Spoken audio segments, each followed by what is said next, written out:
नमस्कार, good morning, शुभ प्रभात। मैं हृदय मिश्रा आप सभी का स्वागत करता हूं। कैसे हैं आप सभी लोग? आई होप आप सभी लोग अच्छे होंगे और अपनी पढ़ाई को बहुत ही बेहतर ढंग से कर रहे होंगे। देखिए, ये जो हमारा वीडियो मॉर्निंग में 8 AM पर सुबह 8 बजे आता है, दरअसल ये वीडियो यानी करंट अफेयर्स का वीडियो आपके सभी एग्जाम के लिए, आप कोई भी एग्जाम दे रहे होंगे, चाहे वो वनडे एग्जाम होगा और खासकर पीसीएस और आपका आरयू का एग्जाम होगा, तो इनके लिए क्या है, बहुत महत्वपूर्ण है। हर प्रकार के प्रश्न इसमें डाले गए हैं। कॉन्सेप्चुअल प्रश्न है, आपके कोड के फॉर्म में प्रश्न है, ठीक है, मॉडरेट प्रश्न है, हाई लेवल के प्रश्न है, सभी प्रकार के प्रश्नों का समावेशन इस हमारे वीडियो में किया गया है। तो आप दिल खोल की तैयारी कीजिए और आपके टच में अगर कोई भी ऐसा व्यक्ति है जो किसी भी एग्जाम की प्रिपरेशन कर रहा है, आप इसको हमारा वीडियो शेयर कर सकते हैं, ठीक है। दूसरी बात, हमारा टारगेट यही है कि आने वाली जो भी परीक्षाएं आपकी हो, उन सभी परीक्षाओं में आपका एक भी प्रश्न गलत ना हो करंट अफेयर्स का। इस उम्मीद के साथ हम आगे बढ़ रहे हैं। तो आइए सीधे बिना देरी के आगे सेशन को हम बढ़ाते हैं। लेकिन अगर आप इस चैनल पर हमारे नए हैं, वीडियो पर हमारे पहले नए हैं, तो 2 कॉपी आप ले लीजिएगा, अपने साथ में लेके बैठिएगा। एक कॉपी जिसमें मैं आपको होमवर्क दिया करूंगा, टास्क दिया करूंगा, और एक कॉपी जिसमें आप पीसीएस की तैयारी कर रहे होंगे, यूपीएससी की तैयारी कर रहे होंगे, तो उसमें मुख्य परीक्षा का एक मैं उत्तर का भी कार्यक्रम आपको देता हूं, मतलब उसमें एक प्रश्न देता हूं, तो आप उस कार्यक्रम के तहत अपने उस प्रश्नों का उत्तर आप ले सकते हैं और अपने नोट्स आज इसमें बना सकते हैं बेहतर ढंग से, ठीक है। चलिए आइए बिना देरी के आज के सेशन को हम स्टार्ट करते हैं। लास्ट डे हमने आपसे एक प्रश्न पूछा था कि भाई साहब बताइए ओमान की राजधानी क्या है। सभी लोगों ने इसका सही उत्तर बताया था। आप सभी लोगों को इसके लिए बहुत बहुत धन्यवाद, ठीक है। अच्छा, एक चीज और, अभी 2-3 महीने का मैं कंटेंट जो है क्या करूंगा, इकट्ठा करके मैं आपको कुछ इंपॉर्टेंट मैटर में आपको दे दूंगा। तो एक महीने का कंटेंट वो आपका मिल जाएगा। बहुत ही जल्दी मैं वो वीडियो रिलीज करने वाला हूं, आपको मैं पोस्ट करने वाला हूं। तो एक जैसे अभी आप एआरओ का एग्जाम देंगे, हाईकोर्ट वाले का और का एग्जाम देंगे, तो उसमें वो लेखपाल का एग्जाम देंगे, तो उसमें वो आपका बेनिफिशियल हो जाएगा वो वीडियो, ठीक है। चलिए आइए, आज का पहला टॉपिक क्या हमारा, आइए इस पर चर्चा करते हैं तुरंत फटाक से। तो नामरूप फर्टिलाइजर्स प्लांट में नई यूरिया उत्पादन सुविधा की आधारशिला दरअसल अभी हाल ही में आई थिंक 21 दिसंबर को प्रधानमंत्री नरेंद्र मोदी ने रख दिया है, ठीक है। रखेंगे नहीं, रख दिया है, ठीक है, रखी 21 दिसंबर बीत गया है।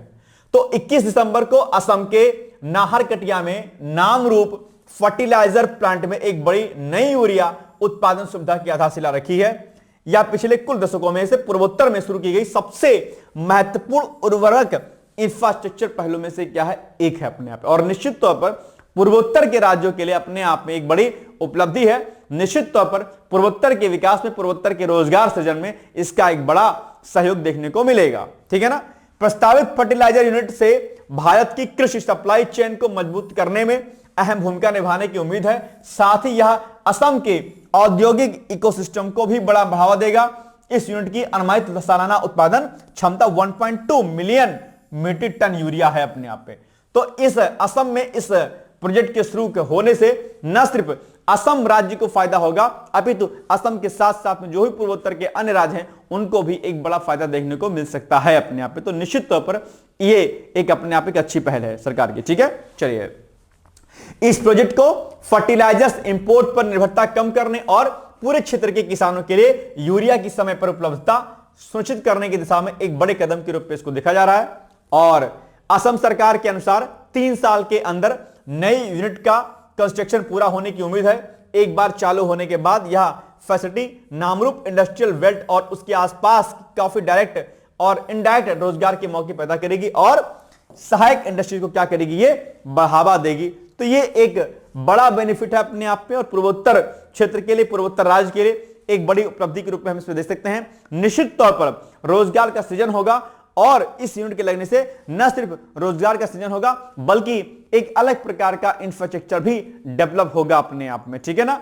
चलिए, तो अब प्रश्न बताइए आप लोग इसी पर कि नई नामरूप फर्टिलाइजर यूनिट के चालू होने से निम्नलिखित में से किस क्षेत्र को सबसे अधिक लाभ होने की उम्मीद है? उत्तर भारत को, पश्चिमी भारत को, पूर्वोत्तर भारत को या फिर दक्षिणी भारत को?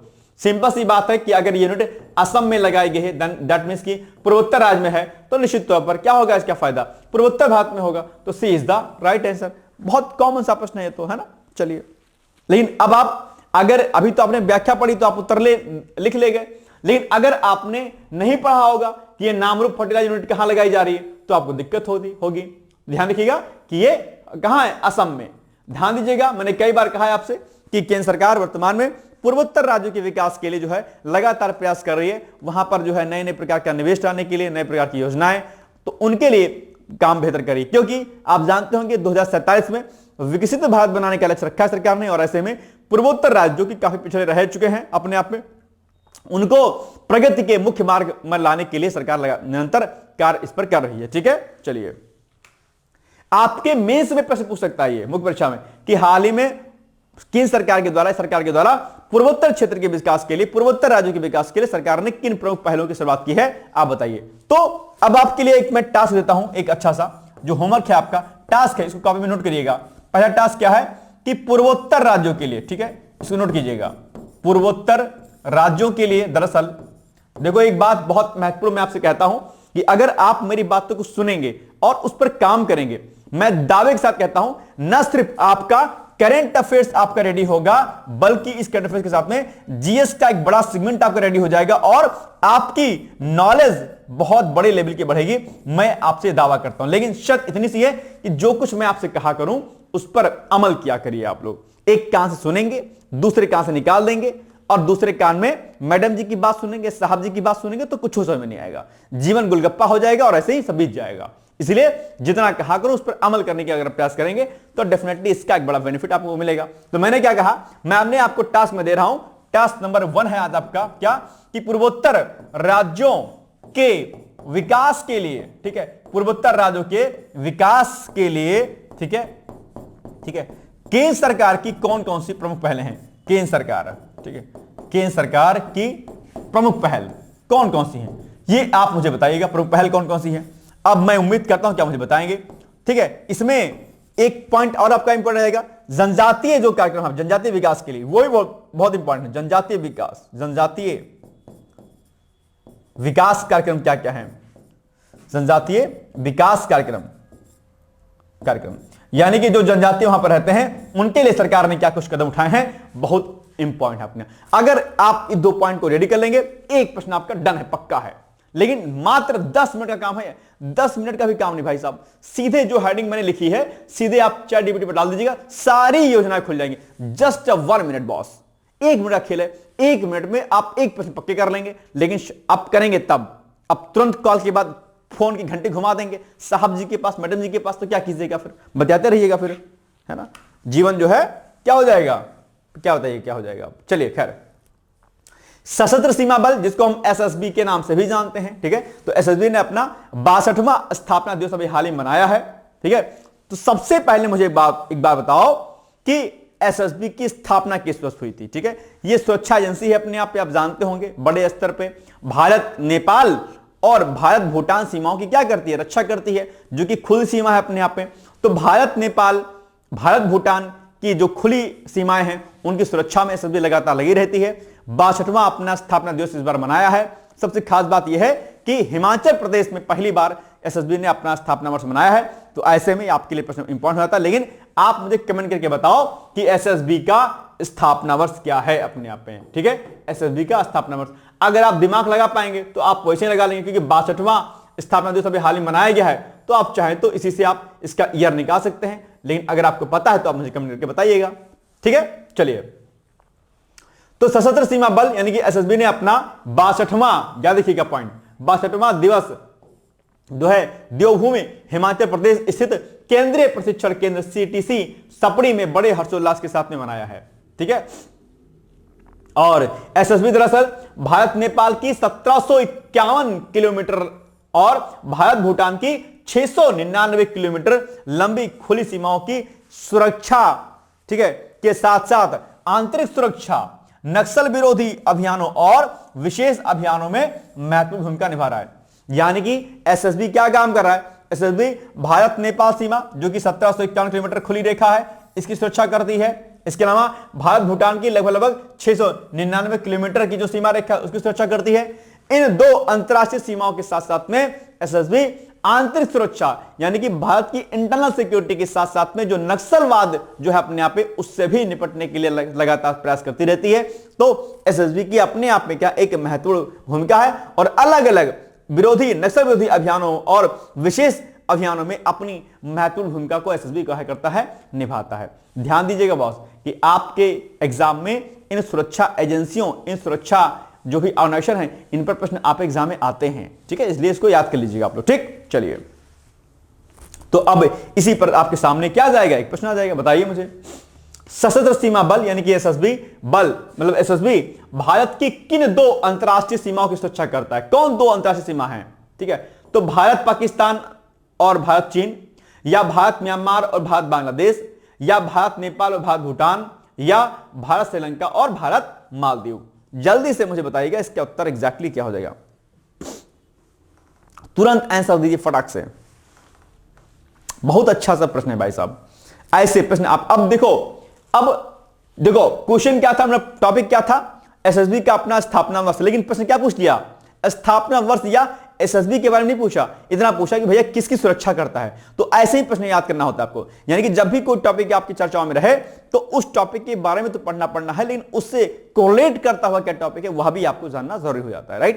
तो इसका आंसर क्या हो जाएगा, सी वाला, यानी कि भारत नेपाल और भारत भूटान की सीमाओं की रक्षा करता है कौन, आपका जो है ये एसएसबी। अच्छा, इसमें यह भी प्रश्न पूछ सकता है कि कुल कितने किलोमीटर की रक्षा करता है ये जो एसएसबी, तो ये किलोमीटर याद रखना चाहिए। भैया भारत नेपाल की 1751 किलोमीटर की लंबी तटरेखा, मतलब वो क्या कहते हैं, सुरक्षा रेखा, सीमा, अंतरराष्ट्रीय सीमा रेखा, और भारत भूटान की के मध्य में 699 किलोमीटर। तो ये दोनों पॉइंट आपको क्या करने हैं, याद रखने हैं, ठीक है, इसकी लंबाई अंतरराष्ट्रीय रेखा की। चलिए, भारतीय अंतरिक्ष अनुसंधान संगठन इसरो 24 दिसंबर को संचार उपग्रह का ब्लू बर्ड ब्लॉक 2 का प्रक्षेपण करेगा अपने आप पे। ये एक बड़ी जो है न्यूज है आपके लिए, यानी कि जो आपका इसरो है, इसरो 24 दिसंबर को, डेट याद देखिएगा, संचार उपग्रह ब्लू बर्ड ब्लॉक 2, क्या, ब्लू बर्ड ब्लॉक 2 का प्रक्षेपण करेगा। यह अमेरिका की AAST स्पेस मोबाइल कंपनी का उपग्रह है। कहां, किस कंपनी का है, AAST स्पेस मोबाइल कंपनी का उपग्रह है, जो LVM-3 M6 रॉकेट के जरिए पृथ्वी की निचली कक्षा में भेजा जाने वाला अब तक का सबसे बड़ा वाणिज्यिक उपग्रह साबित होगा अपने आप पे। ध्यान रखिएगा, किसका है बॉस, ये अमेरिका का है, ठीक है। यह ब्लू बर्ड ब्लॉक 2 उपग्रहों की अगली पीढ़ी है, जिसे अंतरिक्ष से सीधे सामान्य मोबाइल स्मार्टफोन को सेल्युलर ब्रॉडबैंड कनेक्टिविटी प्रदान करने के लिए डिजाइन किया गया है अपने आप पे। तो ये अपने आप में मोबाइल के क्षेत्र में एक नई क्रांति लाने के लिए तत्पर है। इसरो द्वारा विकसित लॉन्च व्हीकल मार्क 3 LVM-3 एक 3 चरणीय प्रक्षेपण यान है। इसका उपयोग पहले चंद्रयान 2 और चंद्रयान 3 मिशनों के लिए के साथ साथ OneWeb के 2 अभियानों में 72 उपग्रहों के प्रक्षेपण के लिए किया जा चुका है। LVM-3 ने पिछले महीने M5CMS-03 मिशन को भी सफलतापूर्वक पूरा कर लिया है। तो इसी प्रक्षेपण यान से ही दरअसल अमेरिका का जो ब्लू बर्ड है उसको क्या किया जाएगा, प्रक्षेपित किया जाएगा। तो अब आप भारत की इस बढ़ती हुई ताकत को आप देख सकते हैं कि किस प्रकार से हम काम अपना बेहतर कर रहे हैं। एक निबंध मैंने कराया था एससी वाले बैच में, अगर आप में से जो अगर कोई वीडियो देख रहा है जो आरओ या पीसी वाले बैच में ऐड है या निबंध बैच में ऐड है, तो मैंने अभी कल ही मैंने जो है वहां पर विज्ञान एवं प्रौद्योगिकी नवाचार में भारत के बढ़ते कदम इस नाम से मैंने एस्से कराया हुआ है, वहां पर हमने कई सारी अच्छी बातें बताई, आप उसको देख लीजिएगा, ठीक है। चलिए, तो अब आप बताइए इसी पर प्रश्न की क्या बन जाएगा, ठीक है। और ये इंपॉर्टेंट है बॉस, इसको टिक लगा लीजिएगा तुरंत, इंपॉर्टेंट भाई। ऐसी चीजें तो जहां पर भारत की तारीफ हो रही हो, अच्छा काम कर रहा भारत, वहां पर ऐसे प्रश्न आपके एग्जाम में जरूरी हो जाते हैं, ठीक है। तो इसको इंपॉर्टेंट टिक कर लीजिएगा। वैसे मेरे सभी प्रश्न इंपॉर्टेंट होते हैं, अनवांटेड में कोई प्रश्न नहीं कराता हूं बिना मतलब वाला, सारे प्रश्न आपकी परीक्षा के लिए महत्वपूर्ण होते हैं। आपने देखा कि यूपीएससी में कितने प्रश्न हमारे आए, पीसीएस आरओ हर जगह पर प्रश्न हमारे आए करंट अफेयर्स के, कोई, लेकिन बात वो है कि मैं वो स्क्रीनशॉट लेकर नहीं दिखाता हूं, ये देखिए आए हैं, ठीक है। बस मेरा रहता है कि आप पढ़िए, देखिए, अगर आप पढ़ के गए हैं तो एग्जाम में जाइए, लिख के चलाइए बस, ठीक है। बहुत ज्यादा वाह लेने की मुझे आवश्यकता नहीं है, ठीक है। आप बस करते जाइए, है ना। वाह मुझे रिजल्ट में देखने को चाहिए बस, ठीक है। आप खुद से कहेंगे हाँ सर आपने कराया था, आया मेरे एग्जाम, बस मुझे इतनी तसल्ली है। नहीं कहेंगे बस कोई दिक्कत नहीं, आप सफल हो जाइए, बस यही मेरे लिए बहुत है। क्रेडिट लेने की कोई आवश्यकता नहीं मुझे, बस मैंने बताया इसलिए कि ताकि आप ट्रस्ट करें इस पे, बस इसलिए मैंने बता दिया, ठीक है। चलिए, ब्लू बर्ड ब्लॉक 2 उपग्रह को किस प्रक्षेपण यान के माध्यम से लॉन्च किया जाएगा? तो PSLV, GSLV, LVM-3 M6 प्रक्षेपण यान, या फिर SSLV के माध्यम से किस प्रक्षेपण यान के माध्यम से दरअसल अभी हाल ही में इसको जो है लॉन्च किया जाएगा। ये किसका है? और ये अमेरिका का उपग्रह है। किसका है? अमेरिका का है। आपके एग्जाम में यही प्रश्न पूछ सकता है कि ब्लूबर्ड ब्लॉक 2 उपग्रह किस देश का है? तो आप बताइए अमेरिका का है। अमेरिका का है और इसे भारत के प्रक्षेपण यान के द्वारा लॉन्च किया जाएगा, जिसका नाम क्या है? जिसका नाम है LVM-3M6, यानी कि option number C is the right answer. कोई दिक्कत तो नहीं समझने में आप लोग को? चलिए आगे बढ़ते हैं हम लोग, है ना।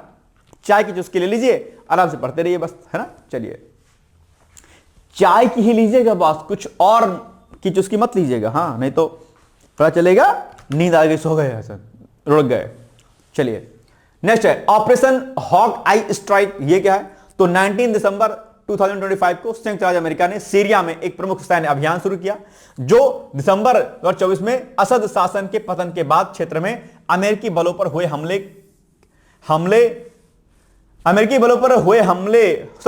अमेरिकी बलों पर हुए पहले बड़े घातक हमले का जवाब था अपने आप पे। ये अभी चर्चाओं में रहा है बॉस, इसलिए याद रखिए कि ऑपरेशन हॉक आई स्ट्राइक क्या है। इस ऑपरेशन का नाम क्या रखा गया? ऑपरेशन हॉक आई स्ट्राइक, ठीक है। यह 13 दिसंबर 2025 को मध्य सीरिया के पलमायरा से हुए एक हमले का सीधा जवाब था, जिसमें आयोवा नेशनल गार्ड के 2 अमेरिकी सैनिक और एक नागरिक दुभाषिया मारे गए थे। हॉक आई नाम संभवतः आयोवा राज्य, ठीक है, जिसे हावेकेई स्टेट कहा जाता है, उसी के सम्मान में इसका नाम रखा गया है, ठीक है। तो ये एक न्यूज थी अपने आप पे। और यूएस सेंट्रल कमांड के अनुसार इस ऑपरेशन के तहत मध्य सीरिया में 70 से अधिक लक्ष्यों पर हवाई हमले किए गए, जिसमें F-15E स्ट्राइक ईगल्स और ये सारी बातें आपको यहां पर लिखा गया है, ठीक है, इनका उपयोग किया गया। इसका उद्देश्य ISIS के पुनरुत्थान को रोकना और उसके हथियार डिपो को नष्ट करना था। जॉर्डन की वायुसेना ने भी इस मिशन में पूर्ण सहयोग दिया था। तो ये कुछ चीजें थी, कुछ अंतर्जो ध्यान रखिएगा कि हमारे जो प्रमुख अभियान होते हैं राष्ट्रीय स्तर पर, वह भी इंपॉर्टेंट होते हैं, और जो अंतरराष्ट्रीय स्तर पर बड़े अभियान चलाए जाते हैं, बड़े सुरक्षा अभियान चलाए जाते हैं, वह भी ये क्या होते हैं? अपने आप में बड़े महत्वपूर्ण हो जाते हैं, ठीक है। इसलिए इसको याद रखना है आप लोग को। ओके, चलिए बताइए आप लोग प्रश्न। दिसंबर 2025 में अमेरिका द्वारा सीरिया में शुरू किए गए ऑपरेशन हॉक आई स्ट्राइक के संदर्भ में निम्नलिखित कथनों पर विचार कीजिए। नंबर 1 पॉइंट, यह ऑपरेशन 13 दिसंबर 2025 को पलमायरा में हुए हमले के जवाब में शुरू किया गया था, जिसमें 2 अमेरिकी सैनिक और एक नागरिक मारे गए थे, ठीक है। इस ऑपरेशन का मुख्य उद्देश्य सीरिया में ISIS, ठीक है, के ठिकानों, बुनियादी ढांचे और हथियार डिपो को नष्ट करना था। तीसरा, अमेरिकी रक्षा सचिव, ठीक है, पीट हेग्सेथ ने इसे युद्ध की शुरुआत नहीं बल्कि प्रतिशोध की घोषणा बताया अपने आप में। कौन से कथन सही है इसमें से बताइए आप लोग। इसका एग्जैक्टली आंसर क्या हो जाएगा बताइए। कथन कारण कूट वाले प्रश्न अक्सर आप एग्जाम में आते हैं और उसमें कई बार कंफ्यूजन की स्थिति आपको होती है। इसका आंसर हो जाएगा सी वाला, यानी कि 1 और 3 हो जाएगा, ठीक है, 1 और 3। इसका इस ऑपरेशन का मुख्य उद्देश्य क्या था? सीरिया में ISIS के ठिकानों, ये नहीं था बॉस, है ना, दूसरा उद्देश्य था, तो बस इसको कट कर दीजिए, 1 और 3 हो जाएगा आपके लिए। विकास, संचार और सूचना प्रसार, DSID, ये क्या है भाई साहब? DSID ये नेशनल न्यूज है, अपनी इंडिया की न्यूज है। तो DSID सूचना और प्रसारण मंत्रालय की एक केंद्रीय क्षेत्र की योजना है, क्या? DCID, ठीक है। इसका कार्यान्वयन केंद्रीय संचार ब्यूरो CBC, पत्र सूचना कार्यालय PIB पर न्यूज भी आप लोग देखते होंगे, प्रेस इंफॉर्मेशन ब्यूरो भी इसको बोलते हैं, और न्यू मीडिया विंग NMW द्वारा किया जाता है। सरकार ने योजना की प्रभावशीलता बढ़ाने के लिए डिजिटल और स्थानीय पहुंच पर केंद्रित एक आधुनिक रणनीति अपनाई है, जो डिजिटल विज्ञापन नीति 2023 के दिशा निर्देशों का क्या करेगी? पालन करती है अपने आप में, ठीक है। चलिए बताइए DCID के बारे में। DCID था ना, क्या था? हाँ ठीक है, DCID, ठीक है, बताइए फिर से बताइए क्या हो जाएगा। विकास, संचार और सूचना प्रसार DCID योजना के संदर्भ में निम्नलिखित कथनों पर विचार कीजिए। यह सूचना और प्रसारण मंत्रालय की एक केंद्रीय क्षेत्र की योजना है, ठीक है। तो एक तो ये हो गया आपका। दूसरा, इस योजना का कार्यान्वयन मुख्य रूप से नीति आयोग द्वारा किया जाता है, ऐसा है क्या? ठीक है, नीति आयोग द्वारा लिखा हुआ है इसमें, ठीक है। हाल ही में इस योजना के तहत डिजिटल विज्ञापन नीति 2023 के अनुरूप एक आधुनिक संचार रणनीति अपनाई गई। क्या हो जाएगा इसका एग्जैक्टली आंसर बहुत बताइए। बी होगा क्या? बिल्कुल सही, बी होगा। 1 और 3 होगा, 1 और 3 होगा, ये नहीं होगा। इसका क्रियान्वयन नीति आयोग नहीं कर रहा है बॉस, ठीक है। तो 1 हो जाएगा सही, 3 हो जाएगा सही, 1 और 3 कहां पर? बी वाले में सही है, तो B is the right answer. देखो इसका कार्यान्वयन केंद्रीय संचार ब्यूरो सीबीसी, पीआईबी और न्यू मीडिया विंग के द्वारा किया है, ठीक है, not only NITI Aayog. Okay, ठीक है, चलिए। तो कई बार होता है ना कि कुछ प्रमुख योजनाएं होती हैं तो उनके बारे में पूछ लेता है कि इनका क्रियान्वयन कौन कर रहा है, तो आपको पता होना चाहिए। व्हाइट स्पॉट डिजीज अभी चर्चाओं में रही है, ठीक है। दिसंबर 2025 के मध्य में मत्स्य पालन मंत्रालय ने संसद को आंध्र प्रदेश में इस बीमारी की स्थिति के बारे में बताया। आंध्र प्रदेश में दरअसल यह बीमारी फैली हुई है, व्हाइट स्पॉट डिजीज, ठीक है। जूनोटिक डिजीज नहीं है अपने आप में, लेकिन फिर भी खतरा वाली है। व्हाइट स्पॉट डिजीज, ठीक है, एक वायरल संक्रमण है जो व्हाइट स्पॉट सिंड्रोम वायरस के कारण होता है। क्या, किस, आप पूछ लेंगे आप एग्जाम में कि व्हाइट स्पॉट डिजीज किसके कारण होता है, तो व्हाइट स्पॉट सिंड्रोम वायरस एक है अपने आप में, उसके कारण यह होता है। यह क्रस्टेशियंस जैसे पेनिड झींगा, केकड़े और लॉबस्टर के लिए अत्यधिक क्या है, घातक है। संक्रमित होने पर झींगे सुस्त हो जाते हैं और 30 से 10 दिनों के भीतर ये मृत्यु इनकी हो जाती है अपने आप पे, तो इनके लिए बड़े खतरनाक है अपने आप पे। यह बीमारी जूनोटिक नहीं है, इसका मतलब यह मनुष्यों को संक्रमित नहीं करती है। संक्रमित झींगा मनुष्यों के खाने के सुरक्षित रहते हैं अगर उन्हें ठीक ढंग से पकाया जाए तो, नहीं तो खतरनाक है अपने आप पे, ठीक है। खासकर ये जलीय जीव के लिए खतरा है। केंद्रीय मत्स्य पालन मंत्री ने राज्यसभा में पुष्टि की है कि राष्ट्रीय जलीय पशु रोग निगरानी कार्यक्रम के तहत परीक्षण किए गए नमूनों में से आंध्र प्रदेश में कुछ नमूने जो है WSSB पॉजिटिव पाए गए। हालांकि सरकार ने स्पष्ट किया है कि बड़े पैमाने पर गंभीर नुकसान की कोई रिपोर्ट यहां पर नहीं है ऐसी, लेकिन फिर भी इस पर स्थिति पर नजर रखी जा रही और इस पर कंट्रोल करने का प्रयास किया जा रहा है। कई बार अलग अलग स्टेट में अलग अलग प्रकार की बीमारियां फैल जाती हैं। चलिए बताइए प्रश्न क्या हो जाएगा।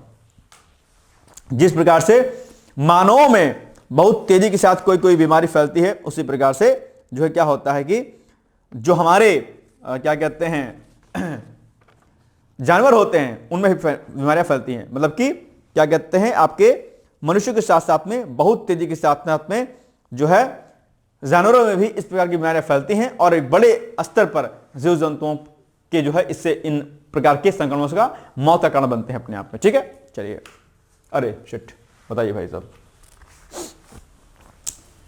बोर नहीं होना बॉस, है ना, बोर नहीं होना। चलिए, कुछ अच्छा सोच लिया करिए फिर पढ़ा करिए, ठीक है। हाल ही में मतलब कि दिसंबर 25 में आंध्र प्रदेश में झींगा फार्मों में देखे गए व्हाइट स्पॉट डिजीज के संदर्भ में निम्नलिखित कथनों में से कौन सा कथन सही है आपका, यह विचार कीजिए। या एक अत्यधिक संक्रामक वायरल बीमारी है जो मुख्य रूप से क्रस्टेशियंस जैसे कि झींगा, केकड़ा को प्रभावित करती है, ठीक है, बिल्कुल सही बात है। इस बीमारी का कारण व्हाइट स्पॉट सिंड्रोम वायरस है जो संक्रमित झींगे के सेवन से मनुष्यों में फैल सकता है, ठीक है। तीसरा, केंद्र सरकार ने हाल ही में राज्यसभा को सूचित किया कि आंध्र प्रदेश के कुछ हिस्सों में इस वायरस का पता चला है, लेकिन अभी तक किसी भी गंभीर नुकसान की सूचना नहीं है। क्या हो जाएगा इसका एग्जैक्टली आंसर बॉस, बताइए। आसान है। अब इस प्रकार के डिजीज अगर, इस प्रकार के रोग अगर चर्चाओं में रहते तो डेफिनेटली प्रश्न पूछा जाता है एग्जाम में, ठीक है। हाल ही में चर्चित रहा शब्द किस बीमारी से संबंधित है, ऐसा पूछ लेता है। हाल ही में चर्चित रहा शब्द निम्नलिखित में से किससे संबंधित है, तो जो भी नए टर्मोलॉजी ऐसे होते हैं उनके बारे में आपको पता होना चाहिए एग्जैक्टली, ठीक है। चलिए, बी यानी कि 1 और 3 हो जाएगा, दूसरा नहीं होगा, ठीक है। मनुष्य में नहीं फैलता ना भाई साहब ये सब, ठीक है, तो बस डी हो जाएगा, 1 और 3 हो जाएगा, बी वाला, ठीक है। बी तो है ना, बी है, ठीक है, हाँ बी, 1 और 3। मनुष्य में खतरा होने का कोई डर नहीं है, अगर ठीक से झींगा को पका लीजिए तो कोई दिक्कत नहीं। वैसे झींगा खाइएगा है बॉस, है ना, झींगा कौन खाता है भाई, हैं बताइए, अरे गजब आदमी हो। इतने प्रकार के फल, सब्जी, फ्रूट, दूध, दही, मक्खन, न जाने क्या क्या है, झींगा खाते हैं लोग, बताइए क्या कीजिएगा। और कह दीजिएगा नहीं खाए तो अरे आई हैव राइट टू फला फला फला। अरे भाई साहब, नॉनवेज मत खाया करो, खुल के बोल रहा हूं मैं। लोग कहते हैं कि नहीं देश आजाद है, देश में आजादी से रहने का अधिकार है। अरे अधिकार है तो क्या कुछ गलत खा लोगे भाई, नहीं खाना चाहिए गलत। हमारी ह्यूमन बॉडी किसी भी नॉनवेज के लिए इसेंशियल नहीं है, मतलब रिस्पॉन्सिबल नहीं है, आपको नहीं खानी चाहिए। हमारा कोई भी ऑर्गन वक्कल कैविटी से लेकर के और एनस तक चले जाइएगा आप, ठीक है, ठीक है, ध्यान रखिएगा। मैं बक्कल कैविटी की बात कर रहा हूं, बक्कल कैविटी से लेकर डायफ्राम से लेकर के स्मॉल इंटेस्टाइन, आपके लार्ज इंटेस्टाइन, आपके किडनी, आपके लंग्स, आपके पैनक्रियाज, ठीक है, आपकी किडनी, आपके बॉडी का लंग्स, आपका रिस्पिरेटरी ट्रैक्ट, आपके अनदर बॉडी ऑर्गन्स, कोई भी नॉनवेज के लिए रिस्पॉन्सिबल नहीं होते हैं बॉस। आपके टंग, आपके टीथ, ठीक है, कोई भी चीज, आपके हाथ, ठीक है, कोई भी चीज नॉनवेज के लिए नहीं बनी है। और सबसे बड़ी बात, जो हमारे इंटरनल जो बॉडी पार्ट होते हैं, जहां से आपके भोजन को डाइजेस्ट करने के लिए, उसको और ज्यादा अच्छे से करने के लिए जो केमिकल्स जो रिलीज होते हैं, जो वो भी हमारे जो है, हमारे जो शाकाहारी खाद्य पदार्थ है उनके लिए होता है। आप लोग कुछ भी खाए चले जा रहे हो भाई साहब, ऐसा नहीं होता है कि कुछ भी आप खाइएगा, ठीक है। तो यह बड़ा आवश्यक आपके लिए हो जाता है कि आप ऐसे खाद्य पदार्थों से दूर रहा करिए। अब आप कहेंगे हमारी आजादी है, खाने पीने की आजादी है, बहुत अच्छी बात है, लेकिन इसका मतलब यह नहीं कि आजादी के चक्कर में आप कुछ भी खा लेंगे बॉस। तो सही सलाह दे रहा हूं कि मत खाया करिए। और तामसिक भोजन होता है सब, है ना, हमारे खाने पीने से हमारे ऊपर बड़ा प्रभाव पड़ता है। आप खच खच से आप किसी को काट के खा जा रहे हो तो आपका व्यवहार भी वैसे ही हो जाएगा बॉस। निर्दयता आपके भीतर आएगी, आपके भीतर जो है एक दया, करुणा और वात्सल्य का भावना आपके भीतर नहीं आएगी। आप ध्यान रखिएगा, आपने जब जानवर को काटते समय आपको डर नहीं लग रहा था, फिर आप बताइए क्या क्या आपके भीतर दया आएगी, बताइए मुझे आप लोग। ये सब, और जो डॉक्टर कहते हैं कि नॉनवेज खाया करो, अंडे खाया करो, कुछ नहीं होता है। हमारे पास जो हमारे पास जो वेजिटेबल्स है, हमारे पास जो हमारे अन्य खाद्य पदार्थ हैं, उसमें बहुत सारे प्रोटीन होता है, ठीक है। आप सोयाबीन खाइए, आप मूंगफली खाइए, ठीक है, आप बाकी ड्राई फ्रूट्स खाइए, देखिए सब कुछ, सारे न्यूट्रिएंट्स आपको मिलेंगे। आप मोटे अनाज मिलेट्स खाइए, कुछ मत खाइए, आप केवल मिलेट्स खाइए, आप दुनिया का कोई रोग नहीं होगा आपको। नॉनवेज खाने पर 1000 रोग आपको हो जाएंगे बॉस, ठीक है, ध्यान दिया करिए आप लोग। फिर कहेंगे आजादी है, हमको जो है आजादी के चक्कर में जो है सत्यानाश सारा हो गया भाई साहब, ठीक है। सिर्फ आजादी है हमें बोलने की, आजादी हमें खाने की, इसी आजादी के चक्कर में आप हर वो चीज खा रहे हैं जो आपको नहीं खानी चाहिए, और आप अपने मन मस्तिष्क और सबको खराब कर रहे हैं आप लोग। तो सलाह अच्छी लगी तो मानिएगा, नहीं तो कोई बात नहीं, बाकी तो आजादी है ही, कुछ भी खाइएगा, क्या दिक्कत है, ठीक है।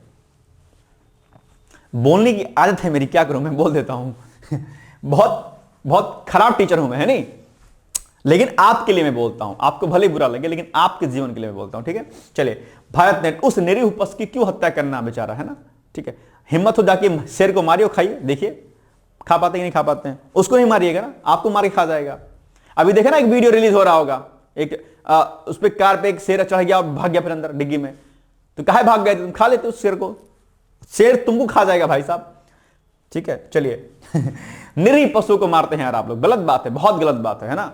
चलिए, भारत नेट परियोजना यानी कि मूल रूप से national optical fibre network NOFN को 25 अक्टूबर 2011 को केंद्रीय मंत्रिमंडल द्वारा मंजूरी दी गई है। ये एक प्रकार की अपनी योजना है। भारत नेट परियोजना बहुत फेमस योजना है अपने आप में, ठीक है, और अभी ये चर्चाओं में रही है क्योंकि इस पे हमने बहुत ज्यादा व्यापक स्तर पर ऑप्टिकल फाइबर वगैरह बिछाए हैं अपने आप में, तो इसलिए चर्चाओं में रही है। योजना पुरानी है लेकिन अभी चर्चाओं में है, ठीक है। इसका प्राथमिक उद्देश्य देश की सभी 2.5 लाख ग्राम पंचायतों को हाई स्पीड ब्रॉडबैंड कनेक्टिविटी से जोड़ना है, ताकि ई गवर्नेंस, ई स्वास्थ्य, ई शिक्षा आदि सेवाओं का लाभ जो है ग्रामीण नागरिक तक पहुंच सके। बड़े अच्छे टर्मिनोलॉजी है। ई गवर्नेंस खूब पूछा जाता है एग्जाम में, पेपर सेकंड में गवर्नेंस का टॉपिक है ना, तो वहां पर ई गवर्नेंस के बारे में खूब प्रश्न बनता है, तो इसको पढ़िएगा। ई स्वास्थ्य, ई हेल्थ, ई एजुकेशन, यानी कि इंटरनेट के माध्यम से हम इस पर किस प्रकार से काम कर सकते हैं, और ये तीनों टर्मिनोलॉजी आप लोग पढ़िएगा। ई शिक्षा का, जैसे ई शिक्षा का मतलब क्या, जैसे जो हम अभी आप पढ़ रहे हैं, मैं यहां पर बोर्ड पे पढ़ा रहा हूं, आप वहां पर आराम से दिल खोल के रजाई में बैठ के पढ़ रहे हैं मस्त, या ट्रेन गाड़ी जहां भी होंगे वहां पढ़ रहे हैं। तो ये क्या एडटेक कंपनियां हैं, इनके माध्यम से आपको हम एजुकेशन दे रहे हैं इंटरनेट के माध्यम से। उसी प्रकार से ई हेल्थ हो रहा है आजकल इंटरनेट के माध्यम से, एआई के माध्यम से। एक डॉक्टर अमेरिका में बैठा हुआ और यहां पर भारत में बैठे मरीज का ऑपरेशन कर देता है भाई साहब, रोबोटिक्स के माध्यम से, एआई के माध्यम से। तो ये क्या है, ई एजुकेशन है, ई हेल्थ है, ठीक है, ई गवर्नेंस है, इंटरनेट के माध्यम से, ठीक है। हम बहुत ज्यादा अपनी गवर्नेंस को सही करने का प्रयास करते हैं। तो ये इन टर्मिनोलॉजी को आप पढ़िएगा और इनके बारे में प्रश्न आप अलग से आता है एग्जाम में, ठीक है। तो भारत नेट परियोजना के माध्यम से ही हम अपने सभी ग्राम पंचायतों को ब्रॉडबैंड सुविधाओं के माध्यम से जोड़ रहे हैं, ऑप्टिकल फाइबर के माध्यम से, ताकि भारत का हर नागरिक इंटरनेट से जुड़ जाए। और इंटरनेट से जब भारत का हर नागरिक जुड़ जाएगा, ग्राम पंचायतों का हर एक व्यक्ति इंटरनेट के साथ जुड़ जाएगा, तो वो ई एजुकेशन, ई हेल्थ और ई जो है गवर्नेंस पर काम कर पाएगा बेहतर ढंग से, ठीक है। चलिए, इस पूरी परियोजना का वित्त पोषण सार्वभौमिक सेवा दायित्व निधि द्वारा किया जाता है, और इसमें कई सारी बातें और भी लिखी गई, आप इसको छोड़ दीजिएगा, लेकिन यह बड़ा इंपॉर्टेंट है कि इससे निश्चित तौर पर हम ई गवर्नेंस और अन्य कॉन्सेप्ट में हम आगे बढ़ पाएंगे, ठीक है। चलिए आगे बढ़ते हैं हम लोग। परियोजना के तीसरे चरण और हालिया अपडेट में सरकार ने फाइबर बिछाने से आगे बढ़कर के उपयोग और अंतिम मील कनेक्टिविटी पर ध्यान केंद्रित किया है। इसके लिए उद्यमी मॉडल, अपनाया गया है, जिसमें स्थानीय ग्राम स्तरीय उद्यमियों को घरों तक कनेक्शन पहुंचाने और रखरखाव के लिए भागीदार बनाया जा रहा है। यह रोजगार सृजन और बेहतर सेवा को सुनिश्चित करता है अपने आप पे। तो अभी हालिया रिपोर्ट में जो जानकारी आज दी गई उसी के आधार पर चर्चाओं में रहा है, तो पूछ लेगा। अब भारत नेट परियोजना इतनी पुरानी ही पूछ लेगा आप एग्जाम में, फिर आप कहेंगे सर करंट अफेयर सर पुराना आ गया सर, हम तो सर बहुत पढ़े थे sir, sir sir sir sir sir sir. अरे महाराज, मैंने कितनी बार कहा है आपसे, प्यार से कहा है, डांट के कहा है, सौम्य तरीके से कहा कि योजनाएं जो आपकी होती हैं, खासकर जो भी पॉलिसीज होती हैं आपकी, जो पॉलिसीज आपकी होती हैं, वो अक्सर जो है क्या होती हैं, पुरानी ही पूछी जाती हैं। और अगर वो चर्चाओं में है, अब मनरेगा का नाम बदल दिया गया है, अब मनरेगा तो बड़ी पुरानी योजना है। आप कहेंगे सर मनरेगा से सर प्रश्न काहे पूछ लिया सर, बताइए अब काहे पूछ लिया भाई साहब, अब चर्चाओं में है ना भाई साहब, इसलिए पूछा गया आपसे, तो ध्यान दिया करिए आप। लेकिन आप किसकी चर्चा करेंगे, कौन सी अभी वेब सीरीज आई है, कौन सी मूवी अभी आई हुई है, आप इस पर चर्चा करेंगे बॉस, तो कैसे कर पाइएगा, नहीं कर पाइएगा, फिर कहेंगे हृदय सर डांटते हैं, क्या कीजिएगा। चलिए पढ़िए भाई साहब आगे, बताइए प्रश्न इसका क्या होगा उत्तर, पढ़ लो बॉस, हाँ नहीं तो कुछ नहीं कर हो पाएगा मामला। भारत सरकार की महत्वाकांक्षी परियोजना भारत नेट के संदर्भ में निम्नलिखित कथनों पर क्या कीजिए, विचार कीजिए। नंबर 1 पॉइंट, इस परियोजना को मूल रूप से 2011 में नेशनल ऑप्टिकल फाइबर नेटवर्क के रूप में मंजूरी दी गई थी, जिसका उद्देश्य देश की सभी ग्राम पंचायतों को ब्रॉडबैंड कनेक्टिविटी प्रदान करना है। ठीक है, एक बात। दूसरा, इसका वित्त पोषण सार्वभौमिक सेवा दायित्व निधि के द्वारा किया जाता है। ठीक है। तीसरा, हाल ही में सरकार ने अंतिम मील कनेक्टिविटी सुनिश्चित करने के लिए उद्यमी मॉडल के तहत ग्राम स्तर के उद्यमियों को शामिल करने का निर्णय लिया है। ठीक है, अब आप बताइए कि इसमें से कथन कौन सा सही है, बताइए फटाफट जल्दी लीजिए।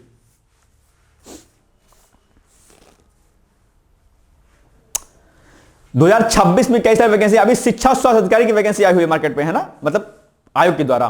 ठीक है, सामाजिक विज्ञान के भर्ती इसको पार्टिसिपेट कर पाएंगे उसमें से। ठीक है, बढ़िएगा। शिक्षा स्वास्थ्य अधिकारी, स्वास्थ्य शिक्षा अधिकारी, बड़ी अच्छी वैकेंसी है, 200 समथिंग वैकेंसी है, आप उसको अप्लाई कीजिएगा। ठीक है, चलिए क्या हो जाएगा उसका उत्तर, ए बी सी डी में से क्या होगा, डी होगा क्या, सी होगा, क्या होगा, डी होगा, डी ही होगा, यानी कि तीनों कथन इसमें क्या है, सही है आपके लिए। ठीक है, चलिए। भारतीय रेलवे द्वारा विकसित स्वदेशी कवच, ये अभी चर्चाओं में भी रहा है। ठीक है, सुरक्षा कवच के साथ सुरक्षा को नई रफ्तार यहां पर लिखी गई है। केवल सुरक्षा प्रणाली को लेकर भारतीय रेल का अभूतपूर्व कदम है। मध्य रेलवे जोन के शेष 2200 आरकेएम ट्रैक होंगे कवच सिस्टम से लैस, तो ये एक बड़ी उपलब्धि रही है अपने आप में। कवच क्या है, आइए देखते हैं। कवच एक स्वदेशी रूप से विकसित स्वचालित ट्रेन सुरक्षा प्रणाली है। इसे रेल मंत्रालय के तहत अनुसंधान, अभिकल्प और मानक संगठन के द्वारा 3 भारतीय वेंडरों के सहयोग से विकसित किया गया है। यह आत्मनिर्भर भारत पहल का क्या एक प्रमुख हिस्सा है अपने आप पे। ठीक है, कवच को सुरक्षा के उच्चतम वैश्विक मानकों के लिए डिजाइन किया गया है।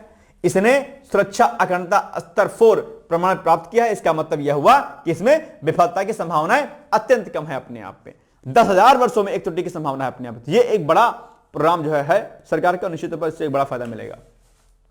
यह प्रणाली लोकोमोटिव पटरियों और स्टेशनों पर स्थापित उपकरणों के बीच निरंतर संचार का काम करती हैं। यह पटरियों पर लगे RFID टैग के माध्यम से ट्रेन की स्थिति की पहचान करती हैं और UHF रेडियो तरंगों का उपयोग करके संचार करती हैं। यदि लोको पायलट ब्रेक लगाने में विफल रहता है, जैसे लाल सिग्नल पार करना, ठीक है, तो कवच स्वचालित रूप से ब्रेक लगा देता है। यह कोहरे के दौरान भी सुरक्षित परिचालन में क्या करता है, मदद करता है। इससे निश्चित तौर पर बड़ी दुर्घटनाओं पर हम क्या करेंगे, रोक लगा पाएंगे। और जो कई बार अगर बाय द वे लापरवाही लोकोमोटिव की हो गई, सॉरी उसकी लोको पायलट की, हालांकि होती नहीं है अपने आप पे, लेकिन अगर इनकेस बाय द वे कुछ ऐसा हो गया तो आराम से जो है ये एक जो है अपने टेक्निक के माध्यम से इस पर ब्रेक लगा देगा। तो ये कई सारी चीजें हैं जो अपने आप में इंपॉर्टेंट है। ठीक है, चलिए बताइए आप लोग इस प्रश्न क्या जाएगा उसका उत्तर। नंबर 1, भारतीय रेलवे द्वारा विकसित स्वदेशी कवच प्रणाली के संदर्भ में निम्नलिखित कथनों पर विचार कीजिए। नंबर 1, इसे अनुसंधान, अभिकल्प और मानक संगठन द्वारा भारतीय उद्योगों के सहयोग से विकसित किया जा गया है। ठीक है। दूसरा, यह सुरक्षा अखंडता स्तर 4 प्रमाण प्राप्त प्रणाली है जो विश्व स्तर पर सुरक्षा का उच्चतम मानक है। ठीक है। यह प्रणाली पटरियों पर स्थापित RFID टैग और लोकोमोटिव के बीच रेडियो संचार का उपयोग करके ट्रेनों को टकराने से रोकती है अपने आप पे। क्या होगा, 1 और 2 होगा क्या, कि 1 और 3 होगा, क्या होगा बताओ। अभी तो पढ़ा है भाई, बताओ इसका क्या होगा उत्तर। इतना आसान सा प्रश्न है, फिर भी आप गलत करके चले आएंगे तो क्या होगा। डी 1, 2 और 3 तीनों ही क्या है, सही है अपने आप में, तीनों विकल्प सही है। सुरक्षा के दृष्टिकोण से ये है अपने आप में, ठीक है। और ये इसको अपने आप पे सुरक्षा गणता स्तर 4 का प्रमाण मिला है इसको अपने आप में। और इसे अनुसंधान अभिकल्प और मानक संगठन RDSO द्वारा भारतीय उद्योगों के सहयोग से विकसित किया गया, ठीक है। बिल्कुल बात सही बात है, तीनों का इसमें सही है। तो first, second and third is the right option, है ना। बस चलिए, अब आपके सामने छोटा सा प्रश्न है, इसका उत्तर आपको देना है। प्रश्न क्या है कि ब्लू बर्ड ब्लॉक 2 उपग्रह किस कंपनी का है? स्पेस एक्स का है, नासा का है, SST स्पेस मोबाइल का है, ब्लू ओरिजिन का, किसका है? बड़ा आसान सा प्रश्न है, कल मैंने आपसे पूछा था इसका उत्तर, मतलब आज मैंने पूछा आपसे इसका उत्तर, और आज ही इसको मैंने कराया भी है। तो मैं उम्मीद करता हूं कि आप इसका उत्तर मुझे जरूर देंगे, ठीक है, कमेंट करके। भाई साहब कमेंट प्लीज जरूर कर दीजिएगा। और अब आज आपके लिए पीसीएस का एक अभ्यास प्रश्न है जिसका उत्तर आपको लिखना है कि LVM-3 द्वारा चंद्रयान 2, चंद्रयान 3 और OneWeb अभियानों की सफलता ने भारत की अंतरिक्ष क्षमताओं को किस प्रकार सुदृढ़ किया है? विश्लेषण कीजिए अपने आप में। बहुत अच्छा सा प्रश्न है, साइंस एंड टेक्नोलॉजी, यानी कि पेपर 3 में जो साइंस एंड टेक्नोलॉजी का जो प्रश्न जो टॉपिक आता है उसी से प्रश्न मैंने आपको पूछा है। आप इसका उत्तर मुझे जरूर बताइएगा, ठीक है। चलिए, और कल हमने आपसे जो प्रश्न पूछा था, प्लेट विवर्तनी, प्लेट टेक्टोनिक की व्याख्या कीजिए तथा इसके आधार पर भूकंप और ज्वालामुखियों के वितरण को स्पष्ट कीजिए। बहुत अच्छा सा प्रश्न है और बहुत बहुत बहुत इंपॉर्टेंट है। यहां से प्रश्न आपके प्री में, मेंस में, इंटरव्यू में, ऐसे में खूब पूछा जाता है। तो इसलिए प्लेट टेक्टोनिक को पढ़ लीजिएगा। तो यह सिद्धांत पृथ्वी की वाय ठोस परत लिथोस्फीयर की गतिशीलता को समझाता है और इसके अनुसार पृथ्वी की लिथोस्फीयर कई बड़े छोटे कठोर खंडों में विभाजित है जिन्हें प्लेट कहा जाता है। ये प्लेटें नीचे स्थित अर्धद्रव अवस्था वाली स्थेनोस्फीयर पर तैरती रहती हैं और निरंतर गति करती हैं।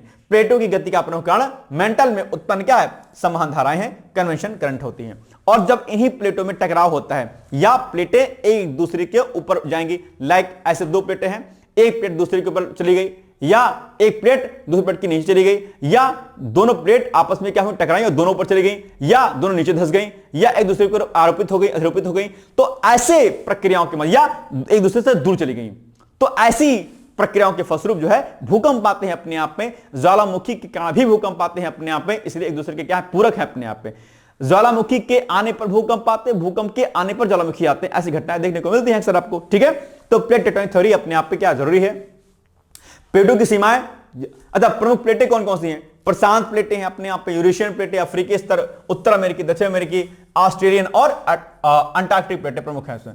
प्लेटों की सीमाएं, ठीक है, अपसारी सीमा, अभिसारी सीमा है अपने आप पे, परिवर्तित संरक्षण सीमाएं है अपने आप पे। यानी कि अपसारी सीमा क्या होता है? प्लेटें एक दूसरे से दूर जाती हैं। इसमें क्या होगा, दो प्लेट है अपने आप पे लाइक दिस, ठीक है। इसमें क्या होगा, दो प्लेटें जो होंगी वो आपस में क्या हो जाएंगी, दूर जाएंगी, एक इधर जाएगी एक इधर जाएगी।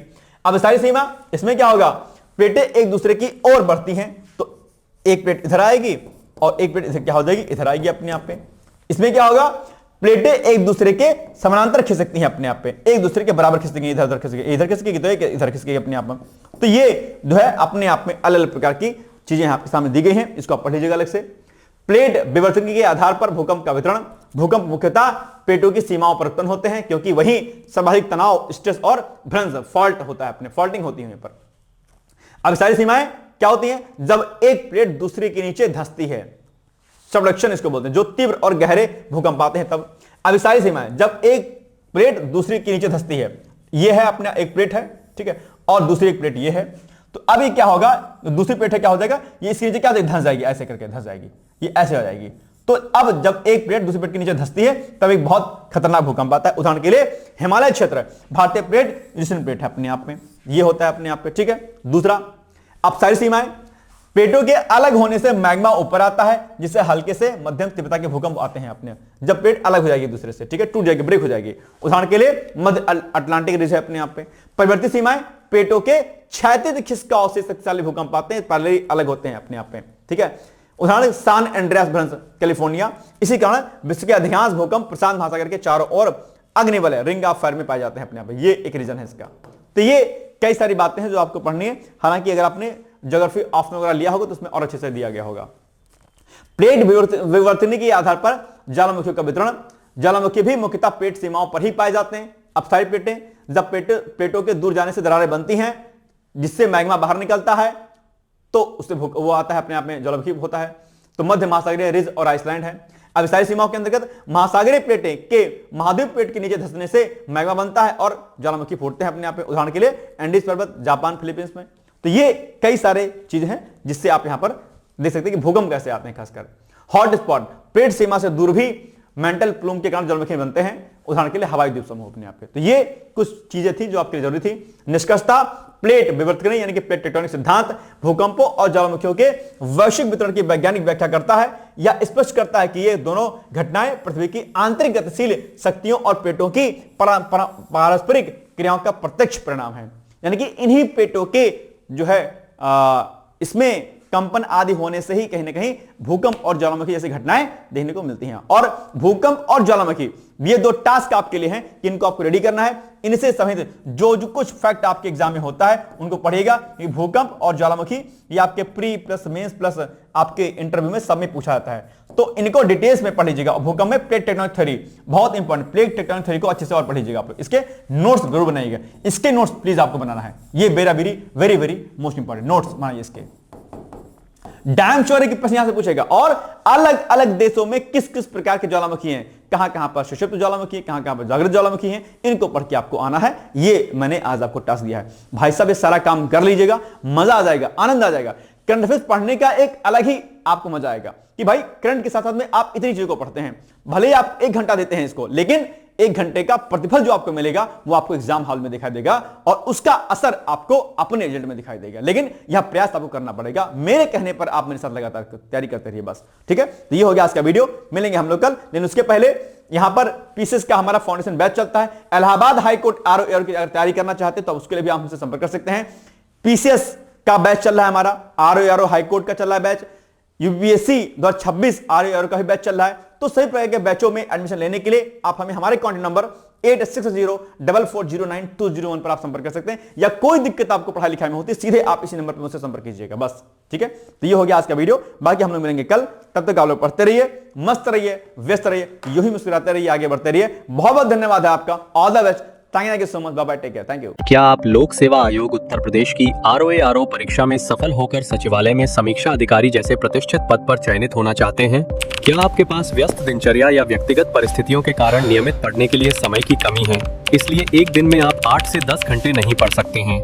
क्या आपका संकल्प है कि सचिवालय में समीक्षा अधिकारी बनना ही बनना है और आप उसके लिए सही मार्गदर्शन की तलाश कर रहे हैं?